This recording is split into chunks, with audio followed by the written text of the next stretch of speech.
Madame, Monsieur, le sommaire, bienvenue, voici le journal. Bonsoir, excellent début de semaine à tous. D'abord, ce projet ambitieux, une boucle ferroviaire Cotonou, Niamey, Ouagadougou, Abidjan, un projet qui porte le développement des relations sociales et surtout économiques entre ces pays voisins, le Bénin, le Niger, le Burkina, la Côte d'Ivoire.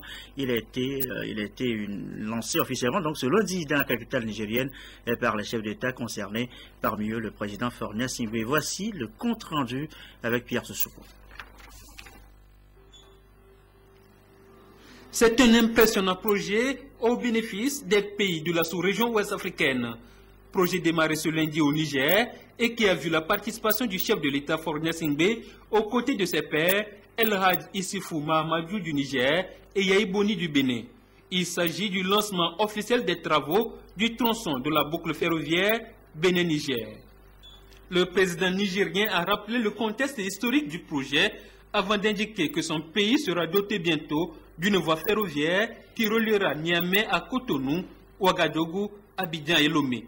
L'occasion pour Mahamadou Issifou de saluer l'esprit de concertation des chefs d'État de la sous-région et leur implication dans la réalisation du projet qui devra engendrer des retombées socio-économiques importantes. Et pour le président béninois Thomas Yahi Boni, ce vaste projet d'intégration économique sous-régionale est destiné à unifier davantage les pays de la sous-région ouest-africaine. Autre impact, faciliter l'exportation de la production agricole, du bétail et des ressources minières, ainsi que le développement des activités portuaires et aéroportuaires.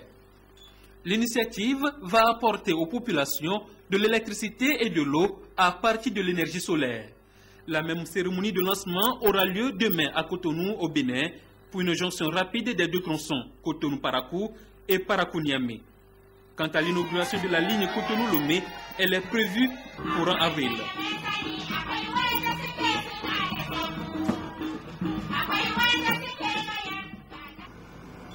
Et c'est après cette cérémonie que le chef de l'État, Faure Gnassingbé, a quitté Niamey pour Lomé.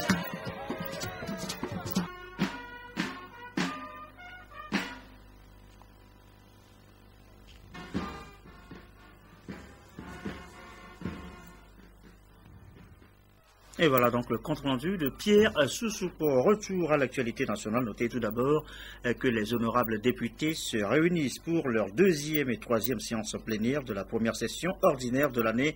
Elles auront lieu respectivement le mardi et le jeudi 10 avril 2014 à 9h au Palais des Congrès, siège de l'Assemblée nationale. C'est ce qu'indique un communiqué du président de l'Assemblée nationale.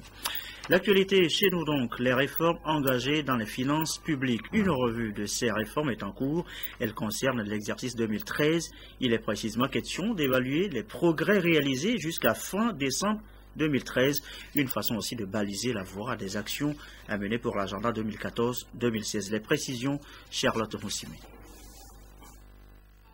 Le ministère de l'Économie et des Finances présente aux acteurs impliqués et aux partenaires la troisième revue technique semestrielle du plan d'action de la réforme de la gestion des finances publiques de fin décembre 2013. Des échanges suivis d'une conférence de presse pour communiquer sur l'intérêt et les résultats enregistrés dans la mise en œuvre de ce projet. Le gouvernement a prévu au niveau des finances publiques près de 378 réformes à faire. Et sur les 378 réformes à faire, il y a eu 43% qui ont été totalement réalisées. En 2012. 2012-2013, c'est passé à 71%. Et dans le cadre des travaux que nous allons mener, c'est d'encourager les uns et les autres à aller au-delà pour que nous puissions, lorsque c'est nécessaire, aller à 100% des réformes qui sont prévues en matière de finances publiques. D'ici quelques jours, quelques semaines, nous aurons une revue générale de tous les départements des finances publiques, de tous les départements ministériels. L'Union européenne, partenaire financier, s'aligne sur les politiques nationales du pays par son appui. Elle priorise le dialogue, l'engagement politique et l'appui institutionnel. Le travail vis-à-vis des administrations pour les aider à continuer les réformes.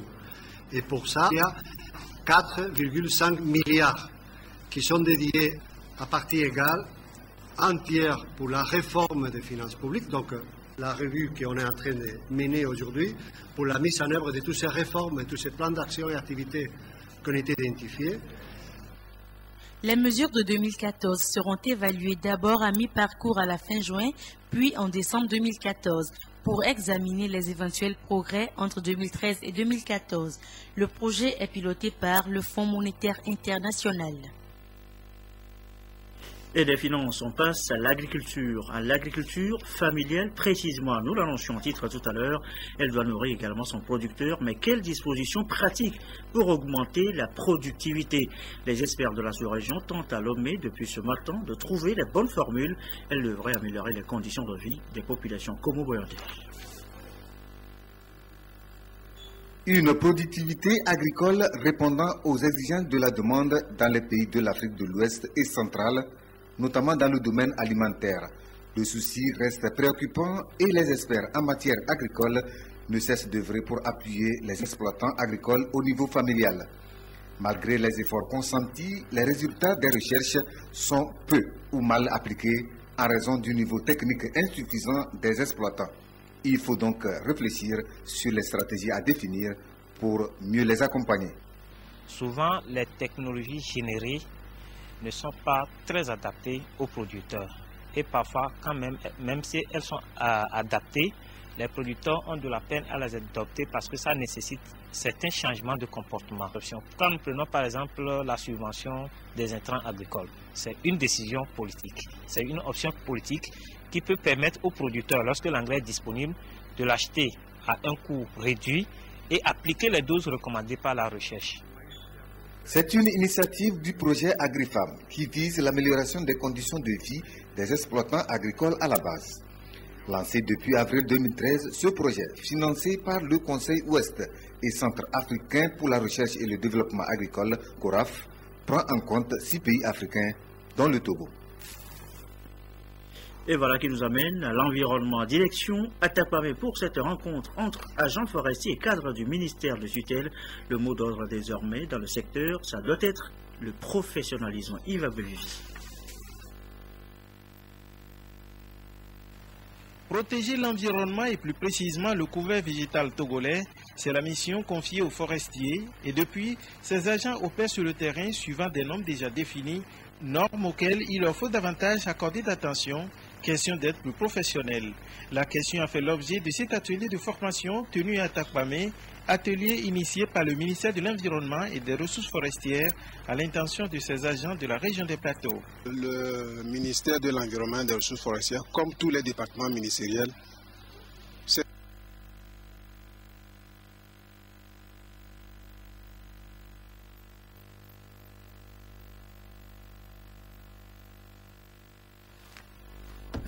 Et voilà, un petit souci donc de son sur ce sujet. Nous reviendrons donc là-dessus tout à l'heure dans le courant de cette édition. La pêche maintenant et la réglementation qui doit être de mise pour le barrage de Koumfab. C'est à Dapamon, c'est pour mieux améliorer les activités de pêche sur place. Le test est en cours de lecture par les acteurs concernés. De Dapamon, voici la correspondance de Désiré Aloy.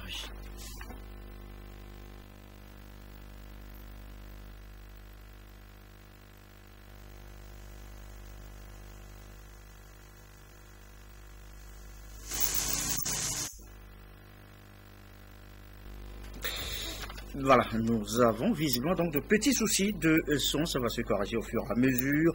Je vous donne d'abord lecture donc de ce communiqué du ministre de la Sécurité et de la Protection civile. Dans la journée du dimanche 6 avril 2014, aux environs de 10 heures, un grave incendie ayant occasionné la mort de 2 individus de sexe masculin calcinés, un blessé et d'importants dégâts matériels a ravagé la maison d'habitation de la famille Anator à Bepa de Souza. De l'enquête ouverte pour élucider les circonstances de ce sinistre, il est apparu selon les premiers éléments recueillis qu'il y avait stockage illicite de produits pétroliers, notamment de l'essence destinée à la vente dans l'une des pièces de la maison. Au moment où le nommé Anator Ferdinand, après une dernière livraison, faisait des calculs avec le fournisseur, un vent aurait emporté le feu d'un foyer vers le local où était entreposé ce carburant, déclenchant ainsi l'incendie qui s'était propagé sur les 8 pièces de la maison. Il a fallu l'intervention des sapeurs-pompiers pour essayer de circonscrire et maîtriser le feu qui malheureusement ont engendré des dégâts ci-dessus mentionnés. Le ministre de la Sécurité et de la Protection civile, tout en attirant une fois encore l'attention de la population sur le danger que représente le stockage des produits pétroliers dans des maisons d'habitation ou autres lieux non appropriés, rappelle à tous que ce trafic est strictement prohibé. En outre, il déplore les comportements belliqueux et inciviques qu'affichent certains concitoyens envers les secouristes du corps des sapeurs-pompiers au moment de leur intervention. Enfin, il met en garde les auteurs de tels actes sur la responsabilité pénale et les poursuites judiciaires auxquelles ils pourraient s'exposer. Il présente au nom du gouvernement ses condoléances aux familles éplorées et souhaite une prompte guérison aux blessés. C'était là donc un communiqué du ministre de la Sécurité et de la Protection civile. Il est 20h11, une date. Aujourd'hui, nous sommes le 7 avril. L'événement, c'est la journée mondiale de la santé, journée instituée par les Nations Unies. À chaque occasion, une maladie particulière retient l'attention. Et cette année, ce sont les maladies vectorielles qui focalisent les attentions. Et d'abord, cette séance de sensibilisation sur ces maladies, on y reviendra, mais faisons savoir dans le courant toujours de cette édition. Nous passons à l'actualité à l'international, l'actualité à l'étranger donc, avec la commémoration ce lundi des 20 ans du génocide rwandais. 20 ans après les faits, restent encore vivaces dans les esprits des faits têtus, dénoncés, vous allez l'entendre, une fois encore par le président Paul Kagame, dans une allusion à peine voilée à la France. Dès les premières heures de la matinée, une marée humaine s'apprête à se déverser sur le stade Amahoro. Des milliers de Rwandais tiennent à assister aux commémorations officielles du 20e anniversaire du génocide. Nous voulons être avec ceux qui sont morts en 1994. La plupart de nos proches sont morts dans cette tragédie qui a eu lieu en 1994. C'est surtout important pour les jeunes, mais parce qu'il faut, même si j'ai vu quelque chose, mais il faut que les jeunes se rappellent de ce qui s'est passé à ce moment-là pour que ça ne recommence plus. Au bout du compte, seuls 30 000 spectateurs parviennent à prendre place dans les gradins pour suivre la cérémonie. Une cérémonie marquée par la convocation des âmes des morts à travers le spectacle Kudu Kavin. Souviens-toi, il y a 20 ans.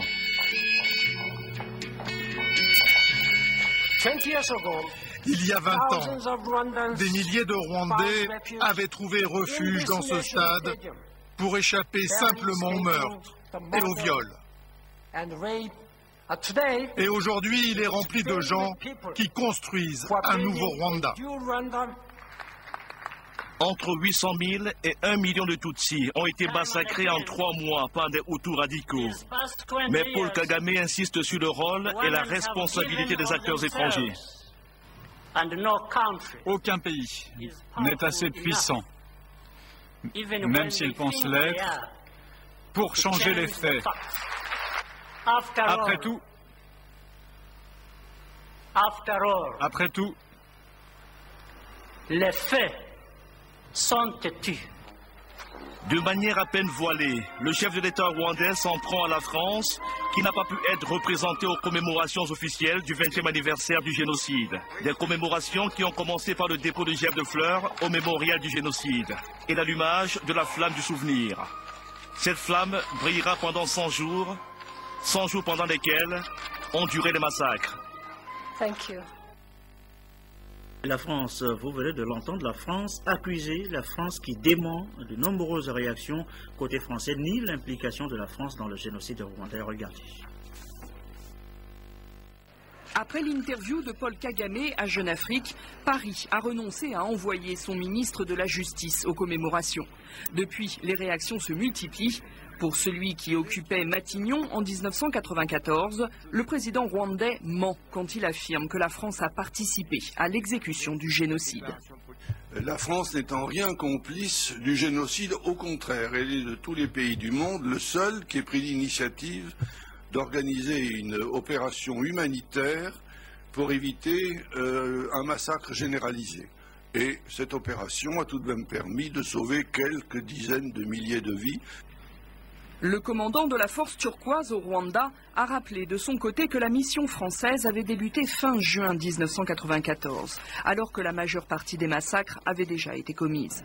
Scandalisé également Paul Kiles, qui a dirigé une enquête parlementaire française sur le génocide rwandais. C'est une ignominie de penser que la France a pu être actrice du génocide. C'est le seul pays qui est intervenu, qui s'est intéressé au Rwanda, qui est intervenu pour que le génocide cesse.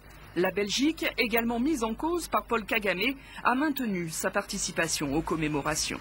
Je crois qu'aujourd'hui, ce que nous allons faire, c'est aller commémorer la mémoire de victimes, de leurs familles, y compris des victimes belges, accompagner les familles sur place. On ne va pas rendre hommage à un président ou à un gouvernement. En 2004, les commémorations des 10 ans du génocide s'étaient déjà déroulées dans une atmosphère glaciale. La délégation française avait raccourci sa visite après le discours de Paul Kagame. Le président rwandais s'en était pris aux Français qui ont l'audace d'être là sans s'excuser. Vous venez de nous rejoindre, nous évoquions en début de journal ce projet ambitieux, une boucle ferroviaire Cotonou-Niamey, Ouagadougou, Abidjan, dans la capitale nigérienne, lancée donc ce lundi.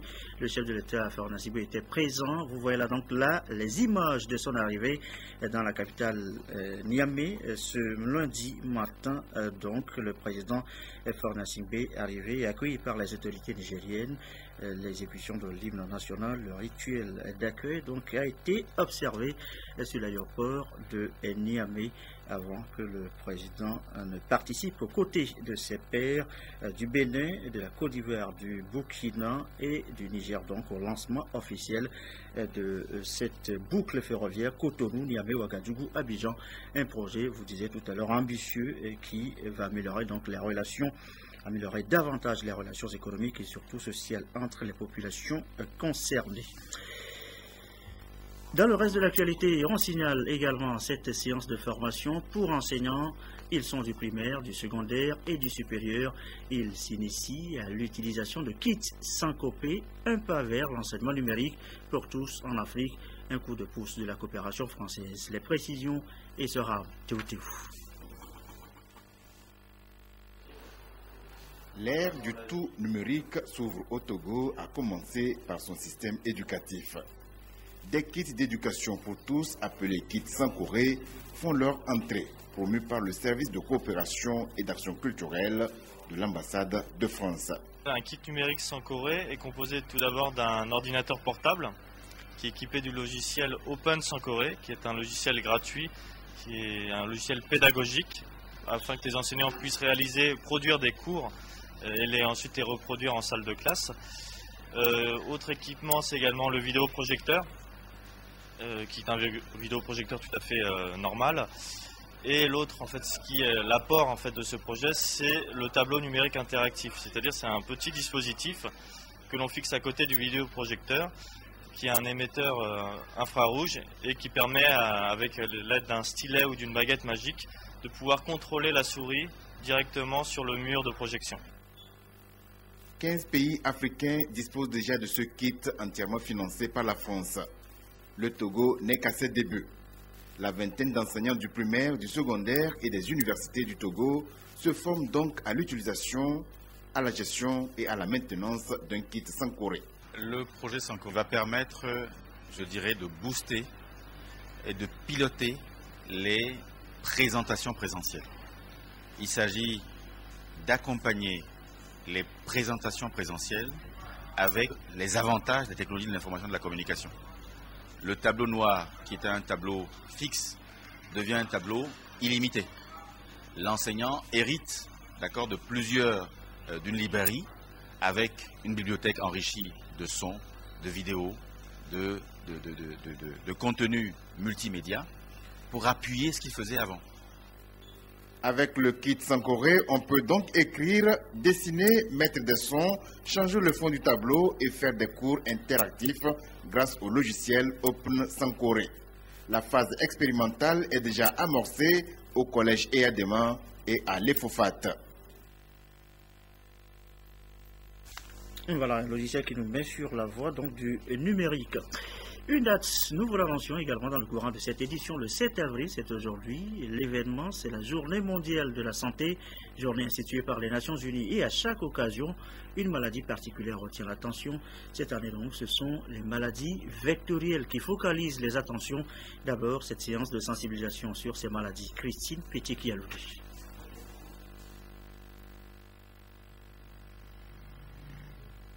moustiques, les mouches, les tiques et bien d'autres petits organismes constituent des vecteurs qui, selon l'Organisation mondiale de la santé, font par an plus d'1 milliard de cas de maladies et plus d'1 million de décès.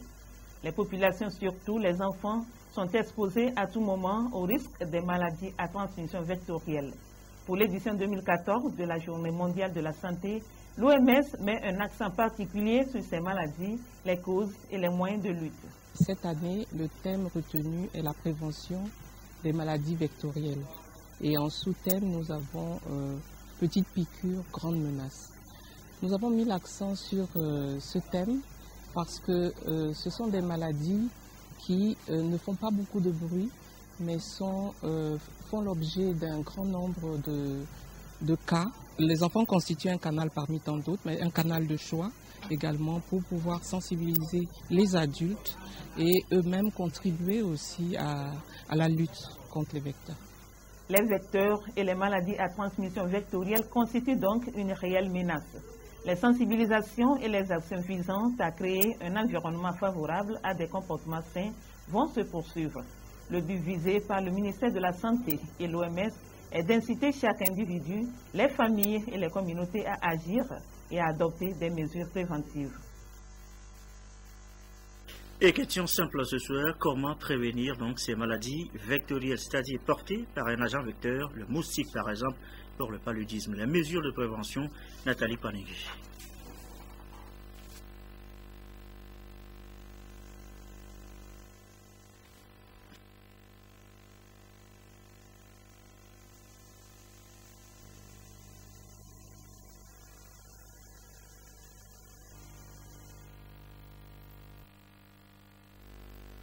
Voilà, visiblement, nous avons donc un souci de son ce soir pour ce journal. Nous poursuivons tout de même avec toutes nos excuses au passage. Encore un mot de santé. On part, si possible, en région, la centrale et les plateaux, précisément. Pourquoi là-bas? Eh bien, c'est parce qu'il y a ce cas d'école que vous allez découvrir ce soir, des femmes qui, grâce à leurs activités génératives de revenus, se prennent en charge et investissent dans la santé de leurs enfants grâce à un crédit épargne. Nous reviendrons donc là-dessus tout à l'heure. Le temps d'évoquer, de revenir sur le dossier santé de cette édition avec ces maladies vectorielles.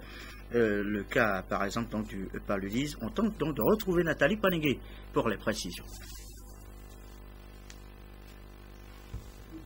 Bien, voilà, décidément, nous n'aurons donc par ce sujet aujourd'hui et nous allons donc boucler ce journal ce soir.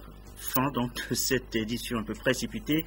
On referme donc ce journal sur les images de Fort Gnassingbé à Niamey. Si on peut avoir donc ces images aux côtés de ces pères du Bénin, du Burkina, de Côte d'Ivoire et du Niger. Ils ont lancé ce lundi dans la capitale nigérienne un ambitieux projet, la boucle ferroviaire Cotonou, Niamey, Ouagadougou, Abidjan. Les relations économiques et sociales devraient davantage évoluer avec un tel projet. Nous avions donc suivi ces images dans le courant de cette édition. La météo et les prévisions du soir, ce sera avec Cléo Sabine Poko, mais avant, la revue des valeurs démocratiques. Joseph Amigan, juste après donc ce journal, nous parle du rôle des partis politiques dans la construction d'un État apaisé. 21h, magazine des sports, 22h30, nos dernières infos, Isidore Koubatine. Merci à vous qui nous suivez ce soir à Niamey, au Niger, sur la télévision togolaise et comme d'habitude, toujours fidèlement, excellente fin de soirée chez vous.